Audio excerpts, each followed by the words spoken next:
To have a good harvest, one must plant good seeds and must also use the right kind of fertilizer. The carrots have grown large and firm. How good they will taste. Welcome back to the Backyard Gardens podcast, everybody. Batavia, are you excited for today's episode? All episodes I'm excited about equally. No, that is absolutely not true. There are subjects that for both of us that we like kick and scream all the way to the mic for. But this one in particular is going to be a good one. We put out a question on the Backyard Gardens community garden page on Facebook for people to give us their questions, and the specifics were questions that you feel like could benefit other people, and the listeners did not disappoint. And if you like, and we'll probably do this more often, so make sure that if you want to, you come over to Facebook and you join the Backyard Gardens community garden, or you can join us, or if you want to support us, you can join us on Apple subscriptions and Patreon. Check all that stuff out. I just want to dive right into this. I'm really excited. And I know the first one's going to upset you a little bit, and that's okay. It could potentially. But Christina wants to know, are sunflowers pros, cons, friend, or foe? I'm getting a cold stare. So she's glaring right there was through a delay. Me 'cause she doesn't like the faux part. Yeah, no. I actually had someone recently, like this week, ask, why do people grow sunflowers? Like, do pollinators like them?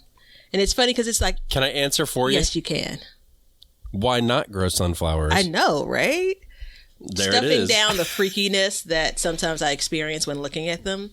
Kind of the pokiness that the seeds and, But anyway, beyond that, they're beautiful. So I've only skimmed over they can help your soil. I don't know what the help is. Right? Like, it's one of those general, like, it's good for your soil. So I'm going to put them in the faux. Do you want to elaborate? Oh, no, I'm not going to put them in the faux. Excuse me. I meant the friend. Friend. Yeah. Yeah. Well, first of all, they detoxify soil. That's it.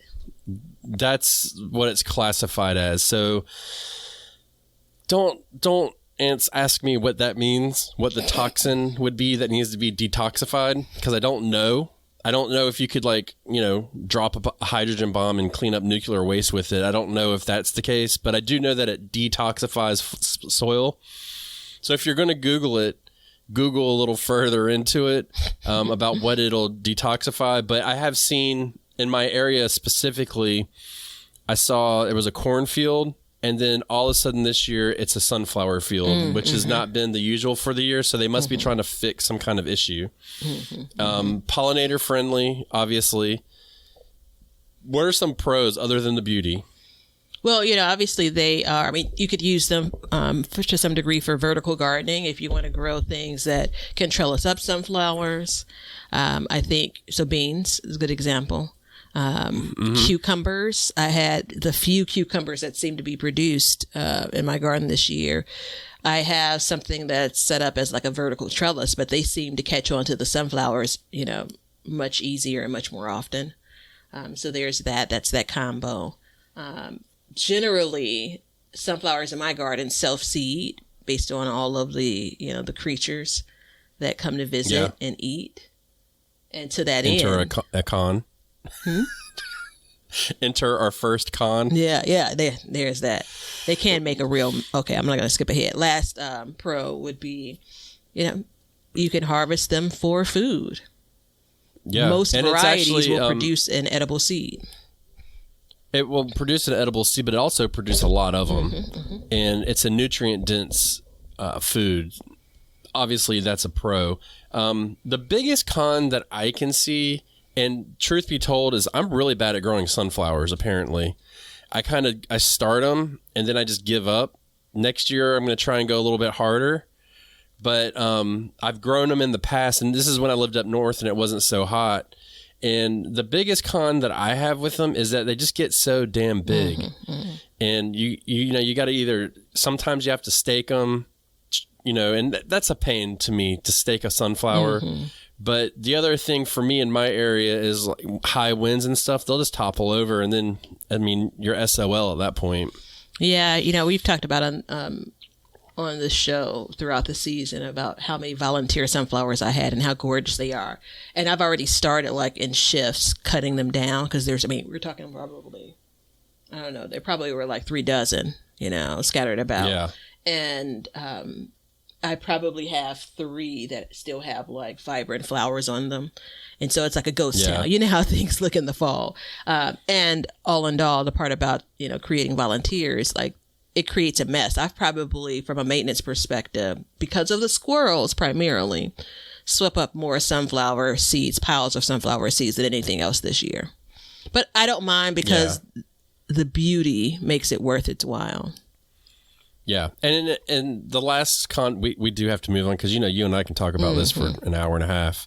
The last con that I would say is also like as a design perspective, a couple sunflowers don't really do it in my mind. You really do need to have like a decent patch of them. And then you kind of need to have something in front of them to kind of block those tall stalks and stuff, which will also help with the windbreak against them. So it just gets a little bit complicated. But otherwise, I mean, I think they're a friend and the pros really kind of outweigh the cons as long as you can deal with mammals in your garden. Yep. Agreed. Okay. Jennifer wants to know, and this is a fun one. What do you find to be the most dependable veggies to grow year after year? You go first. Oh, see, that's not fair. Ladies always first. I'm going to break it up by season real quick, and I'll give you 2 for each season. Oh, good grief. Okay. Yeah, well, I mean, this is a gardening podcast. Why not? In the fall and spring, which will be combined, it's going to be cabbage and... It's becoming rutabagas right now, so it kind of changes, but snow peas really take the cake for that. They're like dependable. I can always get them, even if I am getting 18th century doorknob cabbages. Shout out to the previous spring. And then in the summer, I would say summer's tough, but it's going to be black-eyed peas, very dependable for me. And then I would have said green beans this year, but that didn't work out for me. I would probably say my determinant tomatoes are pretty dependable. But keyword is determinant. Okay. Yeah. How about you? It's a good note. So I'm going to do spring separately from fall, just because you, I think, have a full spring and a full fall, and it's questionable every year whether or not I'm going to have something specifically for fall. Spring is going to be collards and lettuce, and summer it's going to be peppers and peppers.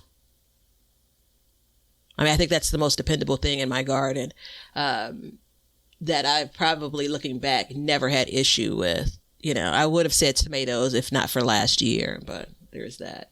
And then fall, I'll say you do pretty chard good with and peppers kale in your garden. Yeah. I forgot about kale and collards. Those are pretty high up on the list as well for me. What about, did you... Am I frozen? We're having connection issues. Yeah. I don't know if you're talking, but if you're not talking, did you... Root crops? Do you have any? For any season, do you have one root crop that you'd say would be dependable? That would be rutabaga. It's becoming rutabaga now. It was radishes and stuff, but we're kind of moving away from that. But radishes are, they're so fast and so quick to grow. They're pretty dependable as well. Yeah, I was talking to a new gardener and, talking about what could she grow. This is more than a month ago. What could she grow in in fall in Chicago. And so I named some of the quick growing crops. I named radish, and I could appreciate that she was very, very realistic. She's like, I'm not going to eat radishes. And so I wasn't like I was on a campaign to convince her, but I know that it's a great feeling to see that thing grow so quickly. But also, sometimes you have to have the discipline to say, no, thank you. Yeah. I mean, kudos to that individual, because that is, how many people put something in their garden, they just don't really even want it. They just want to grow it, and then it's wasted, and it's just a whole thing. But it's your garden. You do what you want. Okay. Brad wants to know, and this is a tough one. How to manage jumping worms, and we're referring to the Asian jumping worm. Do you know anything about these, Batavia? No, I think when we reviewed these, you're like, oh no, I've got this covered. Don't worry. Okay. Yeah, I'll take over on this one. So the Asian jumping worm is keyword invasive species from Asia. There's really no way to manage them right now because they're invasive. There is nothing there. They don't have a natural predator here yet. Hopefully there will be a predator that comes in that will prey on them. And if you don't have Asian jumping worms and you go and you dig in your garden and your worms are flipping around and going crazy, those are Asian jumping worms. And they prey on your earthworms that we all love so much and really need. But they don't do the same thing as earthworms do. Basically, their excrement is just crumbled up. They crumble up your garden real bad. Mm-hmm. And I've seen a lot of things people do. I saw something where somebody put mustard on their garden, and there's another spice. I can't remember what it was, but they sprinkled it on the garden, and they come up and you scoop them up. But you're basically fighting an uphill battle. It's something that you're going to have to deal with right now because they do not have a natural predator in the United States as of yet. And I discourage you to read about a natural predator and try and introduce it into your garden because then you can start a whole nother issue. Mm-hmm. So what we can do is you simply just add soil to your garden. You just replenish the soil. If you dig them up and you see them, remove them the best you can. But you're not going to go through and get them. They reproduce like crazy. It's not the end of the world, but it's not the greatest thing. You just kind of got to take care of it. But unfortunately, there's absolutely no proven method to get rid of the Asian jumping worm right now. And I know this because every time I dig in my garden and they come up, I get a slew of comments on YouTube saying, hey, you've got Asian jumping worms. It's like, yeah, no duh. I'm sitting here, I see them, and I've looked into it and I've read up on it a lot, and that's just the way an invasive species goes. If you want to eliminate the probability of another invasive species coming in, then don't put dirt from Asia in your garden, and be careful about what you plant and stuff like that. So there's all these different things that we can do, but for the most part, there's nothing you can do about Asian jumping worms right now. Maybe in about 15 years, you will be able to. Yeah, that's the interesting thing about kind of how long it takes until it starts to take care of itself, so to speak. Yeah, nature doesn't work on our timeline. We work on nature's timeline, and it is a lot longer, everybody. Well done. All right, so we're going to move on from the Asian jumping worm because that makes me sad. Tiff wants to know which species of tomatoes are determinate and which are indeterminate. Now, I had to clarify that, and I asked her, I said, what do you mean by species? And she said, what varieties of tomato would be considered determinate and which would not be considered indeterminate? When ordering seeds, she's not sure to tell which varieties are which type. And do you have a favorite determinate or an indeterminate variety? There's so many varieties of tomatoes. You just got to read and the menus and the descriptions of them, and they'll break them down and tell you. Weren't we discussing this, and we kind of figured out that it's mostly like paste type tomatoes are determinate? Yeah. There are definitely others, but for the most part, that would be my quick answer. And most times, if you're dealing with a paste tomato, it's going to be a determinate. I said most times, many, many others. And that may be why labeling isn't as easy. Like maybe that's why Trish is finding some difficulty identifying them, because most of what she's looking at is likely indeterminate. And some seed sellers don't necessarily note that, like almost a general assumption that you know it. Yeah, and I would say if your seed seller is not telling you if it's indeterminate or determinate, that you should probably go to a different seller. That's just me personally, because when I'm picking something, I want to know, especially in my area where it really does matter, what I'm getting. You know what I mean? Mm-hmm, mm-hmm. So I know there's as far as non-paste tomatoes that are determinate, there's like the red snapper is a determinate. Now there's semi-determinate tomatoes. Are you familiar with these? Yeah, I've heard of them, and I almost feel like everything that's in my garden is semi-determinate. But it's kind of like a mixed bag. Like it can fall in between the two, and you can't classify it. But as far as like an actual variety list, I don't think that it's possible for somebody to just spout them off. I think you really got to go through the menus. What do you think? Well, speaking of, I'm looking at a seed seller online, and list of determinate tomatoes. I actually searched it as extension for an extension service. And while I didn't find anything for that, I do have a seller that is listed probably about 8 or 10 determinate tomatoes. So where's that? And some of these are tomatoes that I've not necessarily heard of. A lot of hybrids. Yeah. And then you get into the heirloom hybrid, all that stuff. So the second part of our follow-up question is what are your favorite determinate variety? I think that the Roma, only because it's been so consistent. I really enjoyed the taste of the San Marzano, but the size wasn't as to my liking, the size of the individual tomatoes. I know that's like, the golden ticket for paste tomatoes, for sauce tomatoes. I have some tomato sauce on the stove right now, by the way. It's really low, just so you know. Don't let me forget. Okay, so if the house burns down, we know. And I thought the size of the Amish paste was great, but the 1 year that I grew them, the production just wasn't there. And it was very much still a wild growing plant, which wasn't ideal. I love the compactness of the Roma. Yeah, that's what I'm going with. How about your indeterminate? You got to pick one. I was going to put me in a box. Pineapple. Yeah. So for me, I don't have an indeterminate.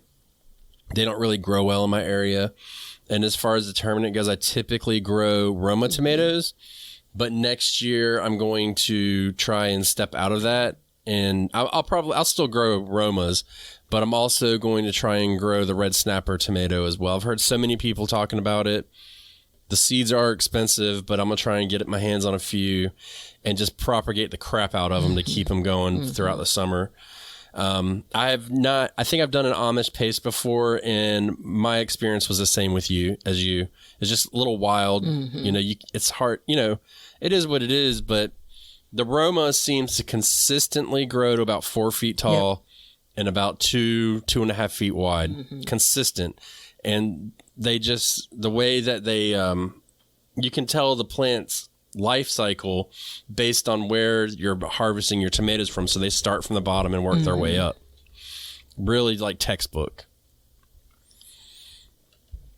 So it works out pretty good. I'm still doing my calculations on how many Roma plants do I want to grow. I pulled back on saying need to supply me with kind of my preserving needs. I don't, to be quite frank, I could take or leave a Roma fresh.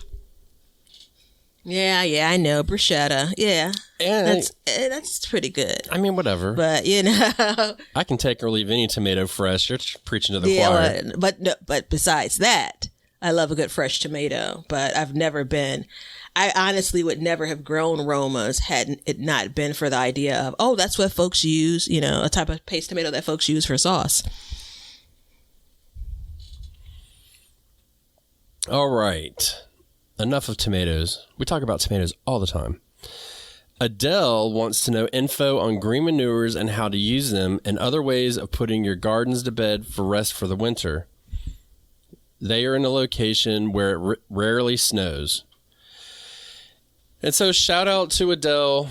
I believe I'm saying your name right, because they are from Southeast England. And that being said, we're going to take this one and kind of do a whole episode about it, because there's a lot more to, putting your garden to bed and green manures and stuff like that than we can really put into this episode. And they're going to start coming up periodically or right after this. So we'll get into these different subjects and more in depth for some of these, but this is one of them. So thank you for your question, and you're just going to have to stay tuned because there's just way more than we can cover briefly. Michelle wrote companion planting, and I wrote back and said anything specific about it, and she said increased production. She has good luck with peppers and carrots. They both seem to do better together than apart. And are there any positive planting combos I'm missing out on? How can it increase odds versus pests? I've used companion planting with nasturtiums with zucchini, and as planting blue Hubbard squash as a trap crop 10 feet away to help protect zucchini from squash vine borer, and it's been successful. But this year she did have them succumb to the squash vine borer. This is another one that we're going to have to just break down. Companion planting is really complicated. Spoiler alert, it's a little bit overrated, but if you do choose to do so, you can definitely find combinations that work for you. So we'll get into those in an episode coming up soon too. An episode coming near you.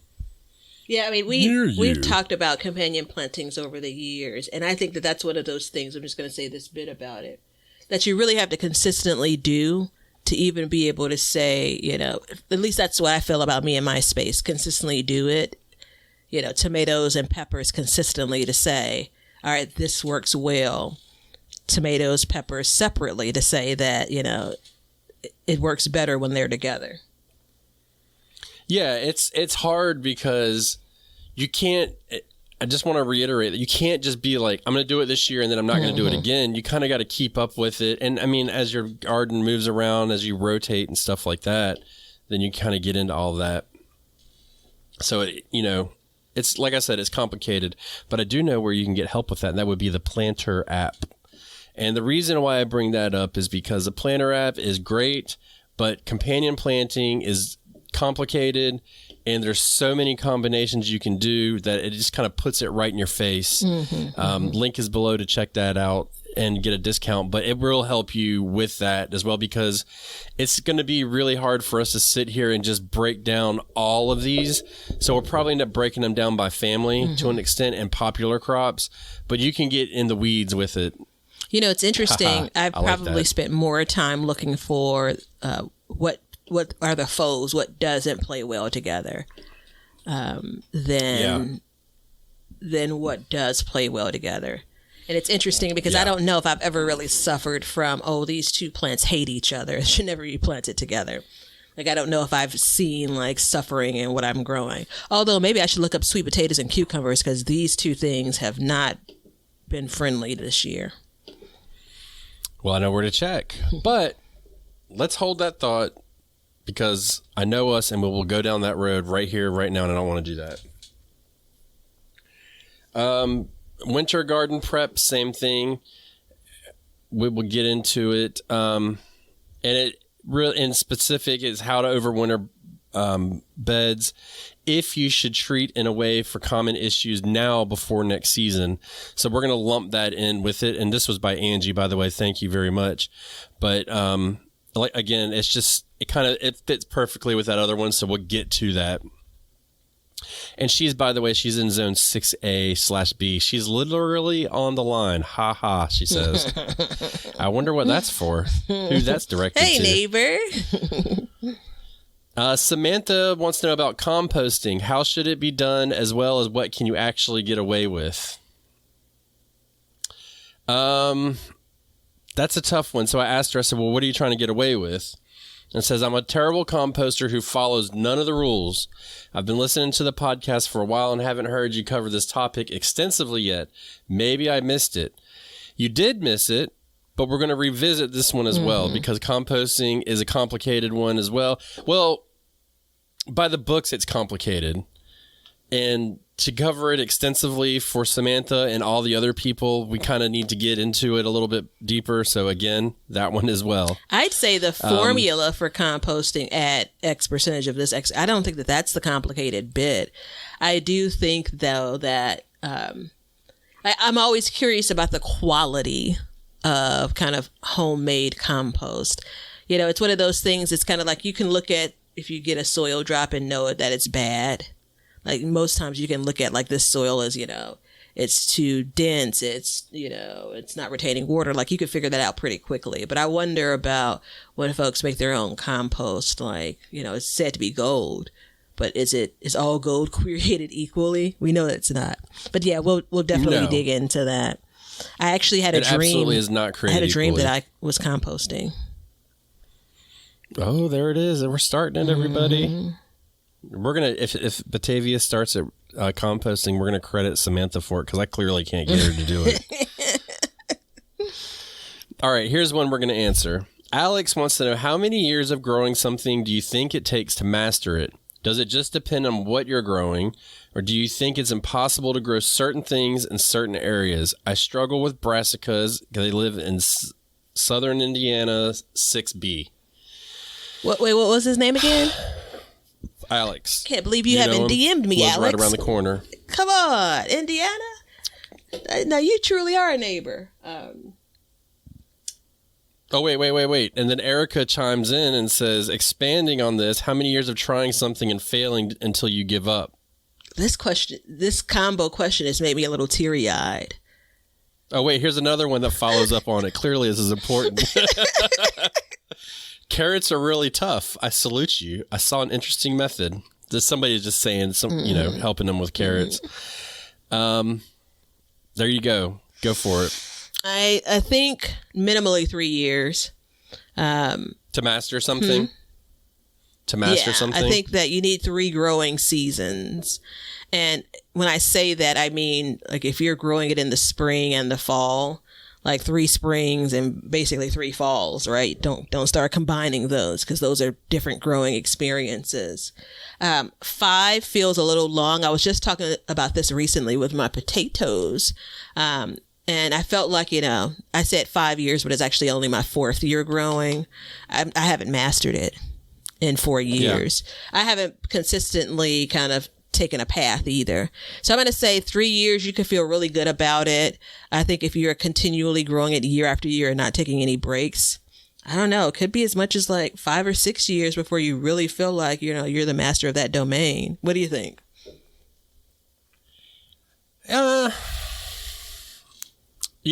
Mastering is a very strong term. Mm-hmm. And when I think of mastering something, I think of like, no matter what, I got this. Like, it doesn't matter what happens. I know how to treat it. I know how to handle it. I know what to do. I think you may be a little long, but I don't think that it's far off, and it could even be longer. And I know my answer is not very clear, but there's all kinds of things that can happen. You could get one pest one year, one pest another year. Mm-hmm. You can get all of these different things occur depending, and let's just assume that we're going to grow the same variety for all of those years. The first year you kind of get how it grows a little bit and the harvesting of it. The second year you get a little bit better at that and you're treating a disease or a pest. And, the timeline in which it grows, the temperatures that it likes. There's so many different things. So I would probably say 3 to 5 years as well, now that I've talked myself into it. That doesn't mean that you can't successfully grow it on the first year. Mm-hmm. But I think it gets easier for you the more years you have in. And that's why a lot of people plant the same thing every year. I mean, you have staples in your garden that you grow, don't you? Yeah, definitely. I think, as you were talking, it felt like even the 3 to 5 seemed short because you're absolutely right. You could have a few years of no issues, and then that 4th year you get an issue, then what? Now, I don't think that necessarily discounts the experience you've gained, but this is another layer of it, Now, the benefit of being a gardener, I mean, there's so many, but one of the benefits of being a gardener is, I would say often, your experience with one plant when it comes to managing issues can be applied to another. Not always exactly the same, but, some of your sense for it, continues to develop. And, it's not, you're going to read the encyclopedia for every plant every time you have some disease or pest or so on. Now, I do. I go straight to the internet and start looking up things when it comes to a plant. Like if I've never had issues with animals or bugs with chard, as an example, kind of random. And if I did, I probably, I don't know, maybe I wouldn't. I probably would treat it in the same way that I treat anything else that's eating up leafy greens in my garden. So maybe I'll tuck my way out of that. 3 to 5 years. Final answer, Bob. Yeah. Yeah, I mean, you just got to take it one step at a time, and definitely don't jump in and out of it in 1 year. At least give it 2 seasons before you figure it out. Now, that being said, I'm on my 4th year of growing Brussels sprouts, and I ain't giving up. We'll be having this same conversation in 10 years. I'm going to grow them every year until I get them. That's just all there is to it. So you know where I stand. Apologies. I'm having... We got to go back. Yeah, I'm having some work done here, and it's worked so much so where I'll need to grow so many more vegetables to cover the cost of this. So it has to be done. So next year's garden is going to... Yeah. I do want... I think the only thing that I've backed away from where it's like, I'm not going to try it again this year are things that I really wasn't crazy about growing to begin with. So maybe I got caught up in whatever the internet buzz was about a thing, or I saw a cool seed package and it didn't do well. And I was kind of like, whatever. Yeah. That's probably the only thing. I think, I can't think of anything off the top of my head like that. Spinach is a good example of something that it's kind of an afterthought because it's never, you feel like it would be easy to grow, but I've never had consistency when it comes year to year growing spinach. And I try to grow it every year one way or another, but it's kind of like, oh, let me drop some seeds. Like I have some spinach to plant right now, some winter spinach. So that's maybe an example of something that, I'm not giving up on it, but it's not like I have to, it's not Brussels sprouts to bin. It's not that for me.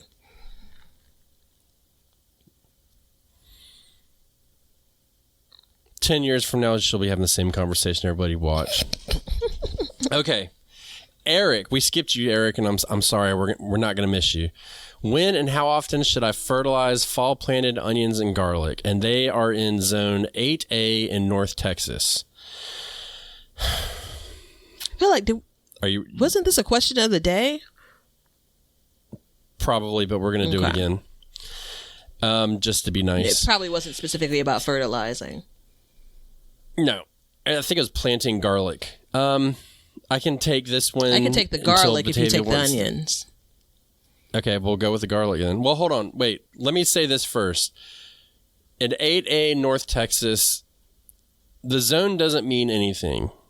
It depends on your temperatures overall. The zone just tells us how low the temperatures can get. For zone 8A, I can tell you that you're not going to get low enough to kill them, so you can start planting them in the fall. That being said, Batavia, take it away. Well, what is it? The stratification process that garlic, if you plant it in the ground, wouldn't go through. So you could do things like put it in the refrigerator for a period of time. So there is that also. 8A, since it will be growing, my answer for everybody else in cold places would be you add some type of fertilizer, just before you're planting or when you're planting, and then you're done for the season. I'd say for 8A, as it continually grows, when you first plant, and then once you get to the point where you probably have about, I don't know, maybe 6 to 8 inches of green growth on top, come back in and fertilize again. And that could be with a granular fertilizer. I've taken to, it's messy as heck, but I've taken to using bone meal. You may have some opinions about it speaking to the listeners, but if you don't have any strong feelings about using it or not using it, that's been helpful because once I actually get that kind of side dressed, once that I have some green growth, I'm pretty much done for the season. Like when it comes to harvesting my fertilizing my garlic. That's weird. It's one of the crops that I've been consistent in when it comes to fertilizing. I'm crying about fertilizing everything else. Yeah, I don't know why we didn't say this earlier, but garlic is a staple for me. It's crazy easy to grow. But that being said, in zone 8A, and the reason why I say your zone doesn't matter, because, yeah, you could get down to like, 15 degrees or whatever, but your overall temperatures, they may not ever get in Texas, they may not ever get to 28 degrees.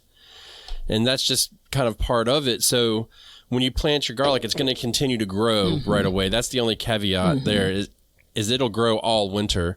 Onions, when you plant those, you want to feed them heavy with nitrogen, heavy, off Jump Street, and then once they start getting some height on them, keep doing it, keep feeding them nitrogen, nitrogen, nitrogen, nitrogen, and then once they start to bulb, you stop feeding them completely. Just stop, and then let them bulb, because the more greens you have, the more onion you have.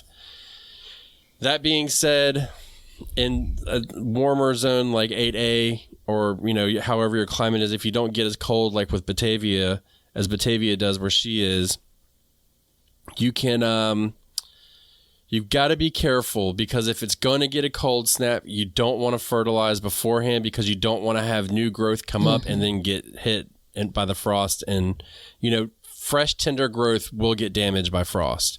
And then you're kind of setting your plant back. So just be careful of that. Keep your eye on the weather. But onions, feed heavy.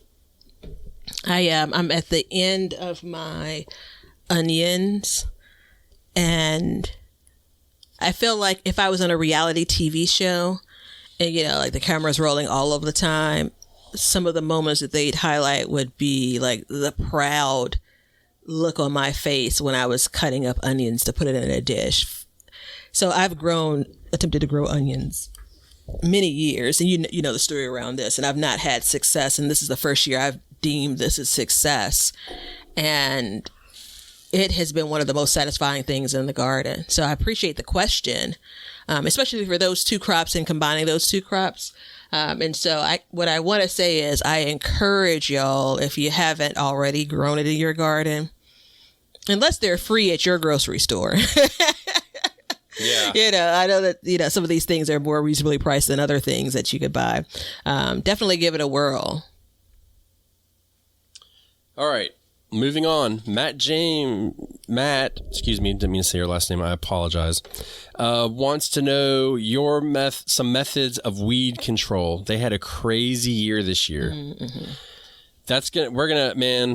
I'm going to do you a favor, and we're going to break that out into an episode coming soon, because now is the time to get on top of it, Matt.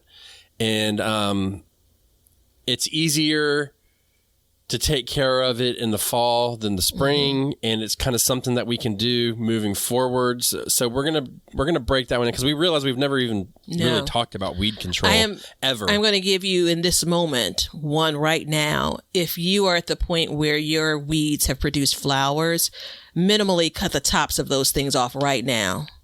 Now. Stop. Pause. Yeah. Pause. No. I know. I'm loving it too, but pause. Get out there. Yeah. Cut them off now. Get your weed eater out and just zip them. Yeah, it's a tough one, but it's not.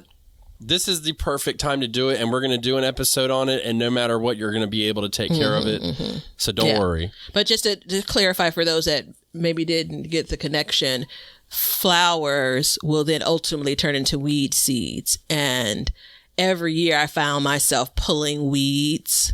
There are different kinds, right? But pulling types of weeds that produce these beautiful flowers, and then they're just seeds all over my garden. This year, I actually, based on the raccoon, I got ahead of it. Isn't that something? Yeah, good for you. All right, Anna wants to know, I'm in Texas, and due to climate changes, when is the best time for fall veggies? Summer came so fast, my onions, shallots, and potatoes burned up. And then I asked, what's your last frost date? And said, used to be somewhere around March, April, but this year we went straight into hot weather. And then came back and said, last frost date, approximately March 21st. This is a tough one, and I would love to do an episode about this, but Batavia doesn't really want to, and I respect that. Don't look at it as climate change. Climate change is different than weather cycles, okay? Climate change, global warming is what everybody refers to thinks about when you say climate change, and that means hotter summers and colder winters. But we also know that the temperature is a cyclical thing, and there's this thing, and I'm not going to get into it right now, but I'm going to give you the data to look up.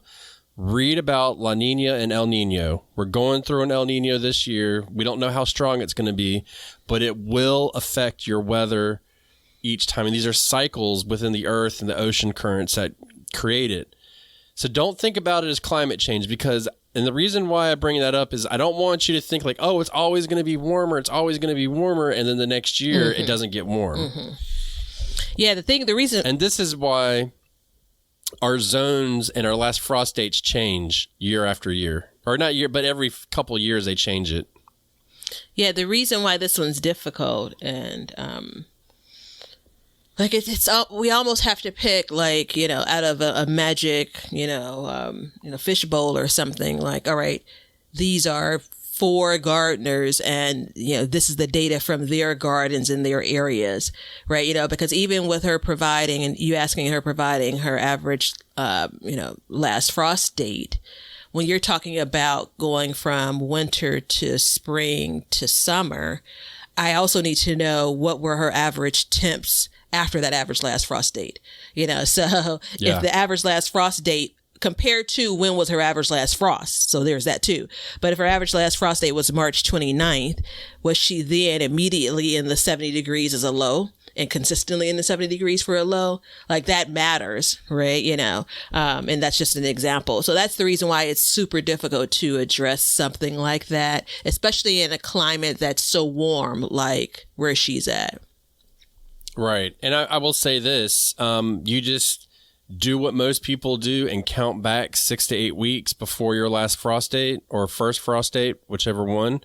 And if you're scared it's going to get hot, get ready to cover, because if you plan it at the right time, you should be finishing up roughly around that time. Because I do this, it goes to the same thing here.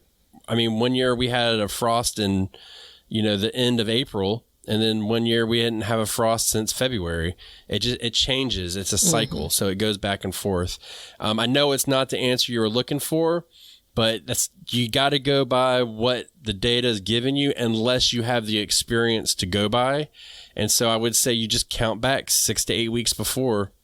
And it's been a while, but I'd also say check out timeanddate.com, the area of the website, one of my favorites, where you can actually look, because what we remember and what actually happens, this happens to me every year. It's like, I remember it was like so cool this June, and like it really wasn't. It was the same temperature as it was the June before and the June before that. Yeah. So a good resource, and especially going into, for you, you're still growing probably, but it's a good time to take a look and say, well, let's look at what the trends really were for these previous years, and that could help inform you. Maybe it's actually 8 weeks. You could get out there and start planting your onions because you're cooler at this point of 8 weeks. And sure, there's a little bit of risk there, but generally you're not getting those frigid temps, right? And maybe you get ahead by even a couple of weeks. So this is where you really have to roll up your sleeves and get things fine-tuned to your specific area. Yeah. Now, before we move on to the next one, I do need to take a second because we're dancing all around it, and I need to tell you guys about the Planter app, all right? We've got a lot of questions so far, and to be honest, this app will help you through it. They're a longtime sponsor of the show, and that's for good reason, because it's a great app. It helps you design your gardens. It tells you your companion plants, your faux plantings, combative planting, however you want to say it. You can design your garden. It's a drag and drop interface. It's so useful for all these. It tracks your dates, tells you when you can and can't plant certain crops for your area. It's got thousands of varieties of plants that you can put in. It's all around great. And a lot of these questions that we're going over, especially like we're coming up on a crop rotation one, it's going to help you with that because you can refer to each one. That's exactly how I use it. Each year I go to the previous one and I look and see where everything was, and I go back because, as Batavia just said, your memory will fail you, essentially, and we'll trick ourselves, especially if you're somewhere cold and you don't really see your garden for a while. You don't know what's going on necessarily. So this is a good way to track it. You can use it on your phone, your tablet, your PC. Check out the link below and get a discount on it now. Use the discount. Save yourself some money so you can buy yourself those seeds so you can then begin to master those seeds and then work them into your planter app designs, and then you know how to do it. So check that out, all right? Now, and it's available in Google and Apple Store. My bad. Kathleen says, I have spearmint in one of my beds. The last few years, I've just been letting it grow around the planted area and giving it a big chop, harvesting it down to the ground 2 to 3 times a year.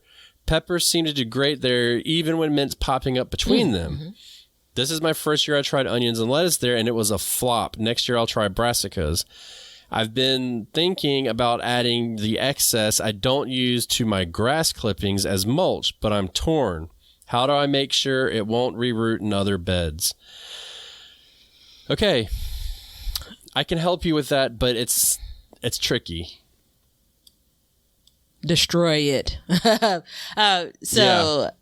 General, for others listening, if you have a few containers, I prefer to grow things like any mint in a container. I had a raised bed that, it's the raised bed that's the furthest in the backyard garden that's over near the wooden fence bin. And I used to have mint there. And I planted it and I didn't realize that it would return in my area. And I was so excited the next year when I'm like, oh, here it is. And it just started encroaching on everything. I almost had to empty maybe a fourth of the soil out to get rid of it. And generally, like she's describing, some things did okay. Things that could get higher than the mint did okay.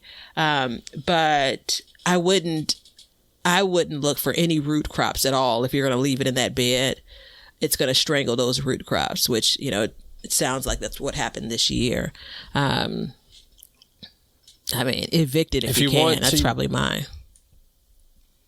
If you want to add the excess that you don't use to your grass clippings as mulch, don't do that.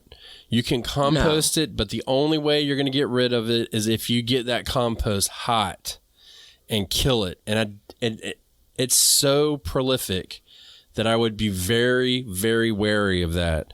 I mean, if you really like your mint, I would just create a mint bed and just say, this is where the mint's going to be and grow it. I respect that totally. It's great for using it for different things like tinctures and stuff like that. But otherwise, you can't just chop the leaves and put on, because if you put a stem on the ground, it's going to root.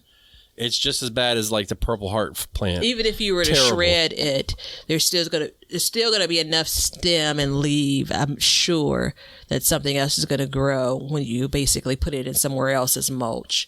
I think it's a wild thing. Let me sum it up for you before we move on to the next one. I had it in a bed. It didn't see it for 2 years, and now it's moved 5 feet over, and I haven't seen it at all. And every time I walk by it, I smell it. That's how it works. So you have to clear it all out, or just don't add it. Please don't add it, because you're going to just end up with a mint farm, which if that's what you want to do, great. Okay. Laura asked about crop rotation. When you year-round garden in 7B, is it sufficient enough to plant the same spaces but rotate via season, or is it crop rotation specific to season itself, i.e., no tomatoes in the same spot 2 summers in a row? And then also asks about cover crops. Are there crops to plant that can boost the season's next growth that are plant specific, i.e., soy and corn? All right, we're going to do a whole crop rotation episode. And that's all these episodes that we're announcing. They're coming up like not in order, but they're coming up soon within the next couple months. Starting not next week, but the week after. Next week, we're actually doing a review of the movie Poisoned. That's on Netflix, so check that out. We just felt like it was a good conversation to have. But then after that, we are going to get into these. Crop rotations, one of them. And then we don't have it on the list for right now, but I want to do an episode about cover crops, and I'm going to torture Batavia until she lets me. So keep an eye out for that. I'm saying it right now and watch. She's going to glare at me. I promise you we're going to do a cover crop episode coming up. The manipulation. Mm-hmm. she just sent me a note. If anybody wants to host the Backyard Gardens podcast with me, just give me a call. Or I'm with joking. me. She Look, did not or send with me. me. How about that? All right. Steven wants to know, how can I organically and easily eliminate squash bugs from my garden? I have no squash, pumpkins, Korean melons, cucumbers, or watermelons left because of them. And then the creator of the planter app, Peter, chimed in and said, I had this problem the last few years and this too. Unfortunately, the answer for him was constant vigilance, looking under every leaf every time I visited the garden and squashing them manually and starting the plants inside and transplanting them once they were about 4 to 6 inches wide. Using these tactics, I was able to keep my plot under control this year while my neighbor's plot got decimated. So I know they were still there in full force. It was a lot of work. It may be not worth it, but that's what we do as gardeners. Ha, ha, ha. Funny guy. He's true. It's true, man. He's speaking truth. Next year, he's going to try spraying BT to see if that works and can lessen the manual labor. Then I ask, what do you mean by organically? And Steven says non-pesticides.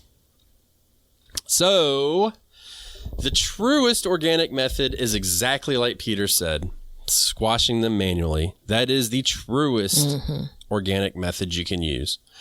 Tried and true. Every time you kill a plant, you're taking, or kill an animal, a bug or a pest, you're taking it out of the reproductive cycle. Plain and simple. That being said, I know people don't believe it, but if you spray neem oil and BT, it is organic and it will take care of your problems as well, as long as you follow the directions. For that, it's not, going to eradicate it forever from your garden. You'll be back here next year, but that crop of vegetables will be recovered. Yeah, you have to get on a regimen for it. I mean, you don't have to just spray if you don't need to, but if you see it, you've got to spray and you've got to continue to get the eggs. And look, there is a whole thing out there about people who are just like, look, if you see something come out of a sprayer, it's automatically not organic, and that is absolutely not true. If it says organic on it, it's organic, because remember, you can't just put the organic sign on there and have it be free. People pay a lot of money for that, like a lot of money. And BT is a naturally occurring enzyme, and as is neem oil. So those are the two things that I use. And I've also tested out pyrethrin oil, which is the oil of the mum flower, chrysanthemum. And that works as basically a broadcast killer. But the problem with that is, even though it's organic, it takes out the good guys too. The neem and BT are selective about what they kill. And I would try and discourage people from doing home remedies and stuff like that. The science is not all there. All right, you ready? Yep.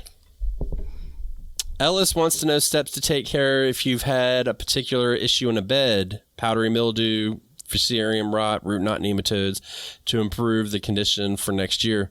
We're going to cover that in the winter prep. So just stay tuned for that. Here's a fun one. Peter from the Planter app wants to know, what are the favorite things to interplant and why? Your favorite things. He likes to plant onions and peppers in the same bed, and it seems to work out great. I did onions and peppers, basically. Well, I did onions and tomatoes and onions and peppers did so much better. It also had something to do with kind of the orientation of the sun. You consider that. I gave the peppers and onions a bit more room than I did the the onions and tomatoes. So I think they do okay. I think it's just about a spacing there. Don't ever plant anything with sweet potatoes ever. Hard stop. No. Anything that is, I talked about vining things and sunflowers. I've had really good luck in one bed that I have, kale and Brussels sprouts in, which reminds me now I need to go out there and stake some things up. But they've played really, really well together. And they're both plants that have basically been in my garden like the entire growing season.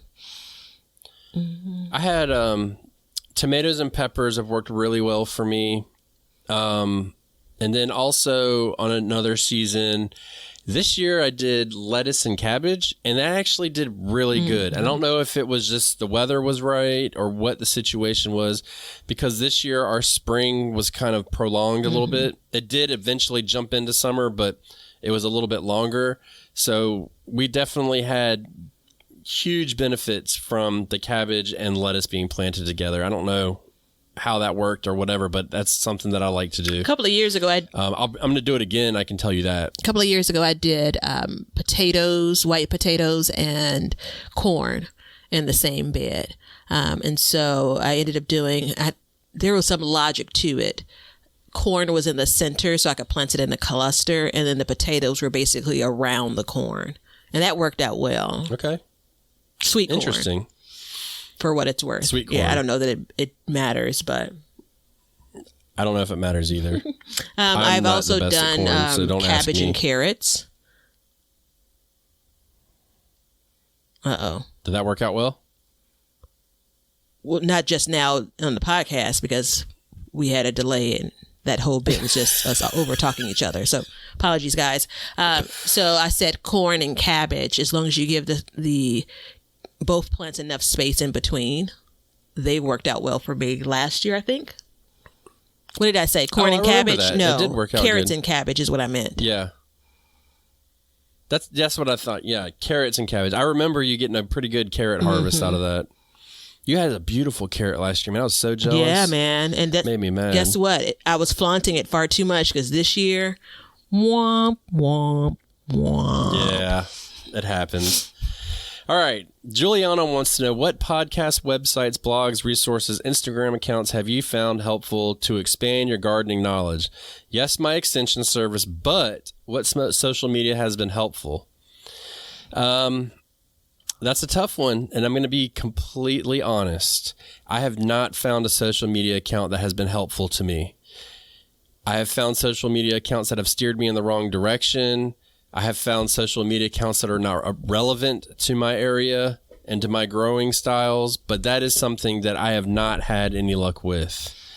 How about you? So, not recently, not in recent years, but maybe about 6, 7, 8 years ago. Gosh, it's been that long now that I'm thinking about it. When I was really trying to expand from growing the things I had typically grown.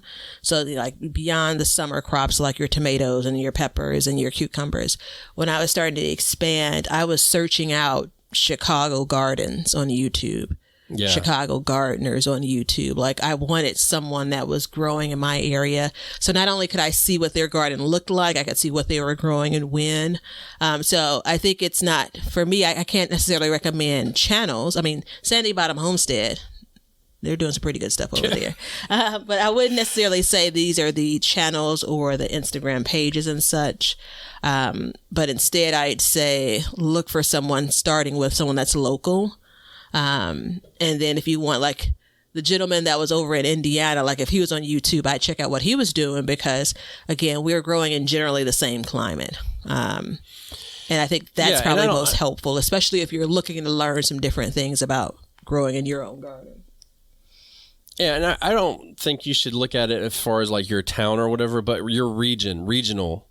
You know what I mean? Like when I watch stuff, I watch for stuff for people more southern. Like I watch Batavia's channel and it's good, but her growing cannot help me in any way because it's so different.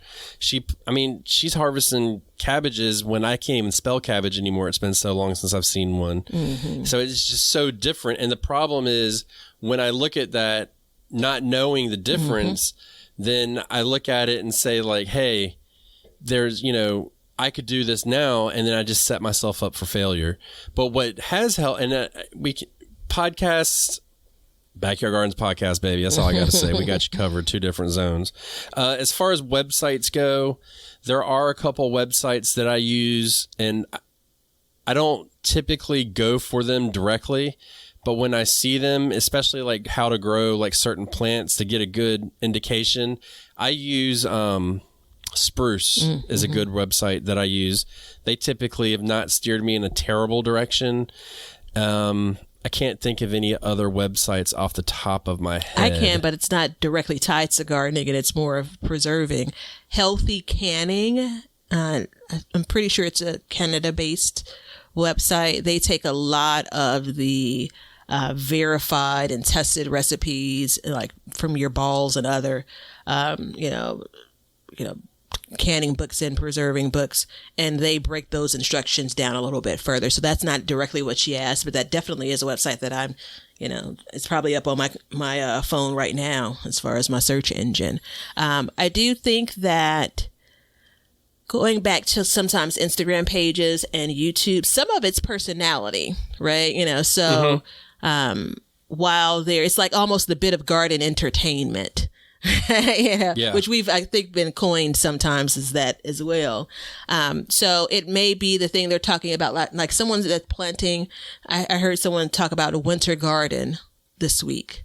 And I thought immediately about young Ben here, and that's like not even in Chicago gardeners' vocabulary, like none of that applies. Now, again, I do have at least one gardener that I followed that did absolutely have a garden that still had food that was alive in the winter. But that's not exactly a winter garden, So. No, and I mean, it's tough. And I mean, those become eye candy when you're watching something that you just can't do. Like, I'll turn on Batavia's channel and watch her cabbages and just dream about growing cabbages. Now, I can tell you, which wasn't really covered or asked about, were books. Books are important. And I know people are like, oh, no, I want to do the easy, cheap, free way. Books are important because, when we got started gardening, we're going to take it back. There wasn't a lot of social media at the time, and it definitely wasn't geared like it is now. And by reading these books, you were able to build a base knowledge. And by building a base knowledge, then you can go in and watch these things and have an educated experience. There's a website that comes out for growing vegetables in North Carolina. I'm not going to call them out, but it is the absolute worst website I've ever read in my life. It's all completely 100% wrong. I mean, it's telling you when to plant things at the worst possible times, and it doesn't help me. But I have that knowledge because I read these books. So, and these books are, gardening and farming has been around for a millennia. All of this knowledge is there, and you can even go to the library and get them for free. You could probably download them on your Kindle Unlimited for free, or Prime Reading or whatever, and get them, buy used books, stuff like that. But these things really helpful, and it's old school, but it's there for a reason, because you've got to build your base knowledge so then you can get through all the other stuff. That's super important, and I can't express that enough. Are we good on that one? Yep. Booyah. All right. Carrie wants to know the benefits of growing herbs in your garden, not only their beauty and culinary uses, but their ability to attract beneficial insects and repel unwanted pests at the same time. Wait, is there a question there, or is she just, it sounds like she wants to know the benefits of them. Those are the benefits. No, I think that there's scent. I had someone that walked by my garden earlier this spring and was like, "Are you growing cilantro?" And it's so funny because I didn't even smell it. Like you know how you get used to a certain smell, but as soon as she said it, I took a stop for a second. I'm like, absolutely, I smell it. It was volunteer from, all of the seeds that have dropped last year. So I think different scents. I think there's some level of diversity. Those are two benefits beyond all of the things you can do with those herbs. The scent's an important one because that will actually help repel deer. One thing I learned this year because of my bees, I went to my neighbor's garden and they had basil planted. And basil bolts easily. Yep. And I had been curious about where my bees were going. Now, this year I grew purple basil, which was more resistant to bolting. Oh, really? If you're interested, yeah. And she had just, a green basil full of flowers. Man, it was covered in my bees. Like, I walked in there and I'm like, look, there's my bees. There's my bees. And they're like, how do you know they're your bees? I'm like, well, these are the honeybees. And I could tell by the color pollen they were bringing back because now I'm having to be an expert in that. So there is definitely a part of that that's very important as far as attracting beneficial insects. And then the scent for repelling deer.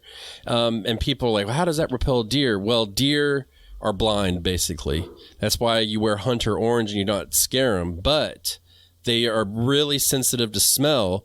And so when they get up to it and they smell it, they will back away, because then that will make them more susceptible to a predator to be smelled. So they will back away from it. Now, does one plant help? Not necessarily. You may need like a hedge of them or something, but that can definitely help. As far as repelling unwanted pests other than like mammals and stuff, I'm not completely sure about that. I'm going to be totally honest. I don't see any downfall in growing herbs, though. No, I think that was in the early days when we talked about this. That was your recommendation for the beginner gardener. I think that beyond mint, and there are a couple of others that are invasive, plant more than you think you're going to need for herbs. Yeah. Always works out good. All right. Paige wants to know how to figure out how much to plant so there's enough ripe to preserve at one time. I'm in zone 7B, and this is my 4th year gardening and 2nd year really trying to figure this out. It seems like I don't get enough of any one thing at one time to can or batch freeze, and if I try to hold on to beans or peppers or tomatoes until I get enough, the quality is questionable. It feels somewhat overwhelming, and I can't tell you how many hours I spend with a full basket of mixed garden goodies pursuing UGA's So Easy to Preserve book, only to feel like the book was named rather optimistically. Hashtag not so easy. Go ahead, Batavia. I drug that one out for you. You are Your hand was hovering. My spirit gardener, Paige. Oh, dear goodness. Oh, I don't have an answer for you. I and do. We're going to do an episode specifically on this, but this is probably one of my top garden quests. Probably right next to, or maybe just under, growing things in smaller spaces. I mean, it's clearly I'm Paige. I mean, that's really the secret here, that I wrote this. A lot of people are Paige. A lot of people are. This is a tough one, and I understand why. So first of all, we're doing a whole episode on this because I figured it out within reason. I've secretly over the past couple years been trying to figure this out, and it's complicated, but it's not complicated. But this kind of feeds into the other question of how many years does it take to master something, and the amount that you're going to get off of a plant. That's what helps you as well in this quest to figure this out. He told me what he had figured out, and let's just say we still have some work to do.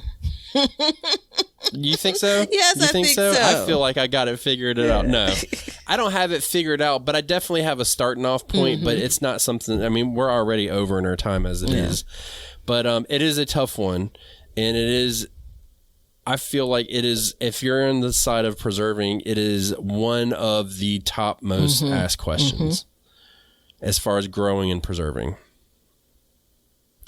And our final one is a list of vegetables to not plant together or after each other. This is basically going to go into our companion planting. So we'll cover that one on its own. That being said, I do have one Spotify question that I want to talk about to finish up the day. This is a good one. All right, so this is don't wait to plant your time-sensitive vegetables. And Victoria writes, WTF, question mark, exclamation point. Please just say which zone each of you are in. Victoria, if you would have asked nicely, we would have told you, but that's not how you communicate with people, okay? You've got to be respectful on this platform, and really should be respectful in life. We say it regularly, and if we missed it, we do apologize, and because of your answer, you're going to have to go back, if you care so, and listen to the episodes to figure out what zone we're in, or you can't listen at all. It doesn't matter to us. But thank you for writing into us. It's not bail worthy. Everybody. It's not bail worthy. It's not bail worthy? No. I mean, it's just... what do you mean? one of, I'm going to say this, and you and I talked about this when it comes to YouTube, and it's a little bit different because we are, anyone that's on YouTube covering any genre, there's some exposure, right? There is vulnerability, right? And I have thick skin. I think you do as well. And because we have such kick butt listeners, such kick butt viewers on these different platforms, sometimes we're taken aback by like general rudeness, right? Yeah. And I really want to say, well, maybe she didn't mean it that way, but it's really hard to interpret the way that she wrote that comment any other way. And we wouldn't normally spend even this much time on it, but this is just a reminder that, we're your garden buddies, your garden pals, your garden friends, and we want you to treat us with the same respect. And I'm speaking to anyone else that has the feeling that this person did. Let's save your typing. Let's. And I thought about it here we are. There's going to be a nasty review, and so be it, because I feel very strongly about us being able to stand up for ourselves. Yeah. Yeah. If you give respect, you'll get it. But until then, you're not going to get it. But that being said, everybody, you guys had great questions, and I really do appreciate it. We both appreciate it. Even Leonard appreciates it. I think he learned something today. No, he had to type out all these questions that he wasn't happy about it. All the ones you're reading from, he had to type them up and group them and all of that. Nope. Yeah, but you guys, it's definitely eye-opening because, we talk about a lot of things, and it is definitely hard to come up with a list of things to talk about throughout the year. But this gave us some insight into what you guys are wanting to know. And it's interesting because we definitely got some episodes out of it that we felt like as we were reading them would really benefit the community as a whole, not to mention ourselves, because it's a good reminder. And a lot of them were very seasonal specific as far as, what to do now and coming up season. So we'll plan probably to ask another round of these, come around springish time.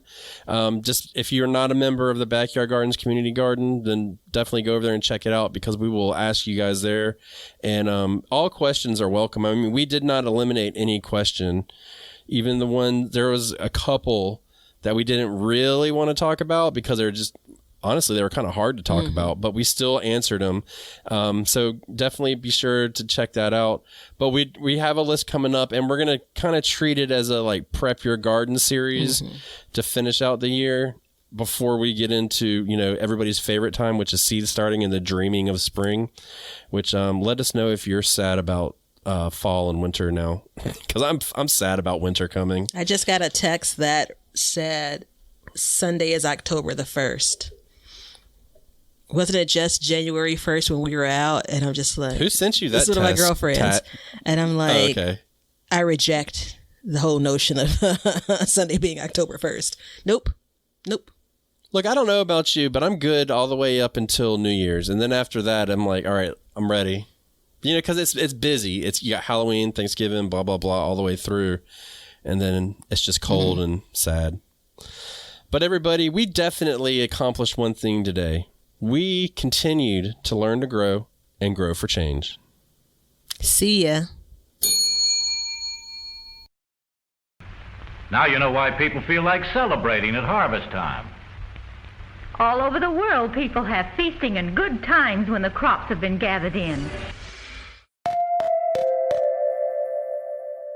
Thanks for checking out the show. If you like what we're doing and you'd like to support us, you can become a patron at patreon.com/backyardgardens, or you can be an Apple subscriber, and in both of those, you'll get an extra episode every month. You can also make a one-time PayPal donation with the link below, and you can get all kinds of gardening gear like t-shirts and mugs and cups from the link below at Teespring, and we have an Amazon store which has all the products that we use and recommend in our gardens, and it helps support our show. And we also add to this list periodically, so be sure to check it out periodically to see if there's anything that you need for your garden. Everything that you do, including a like and a subscribe and even a review, will help us learn to grow and grow for change. See ya.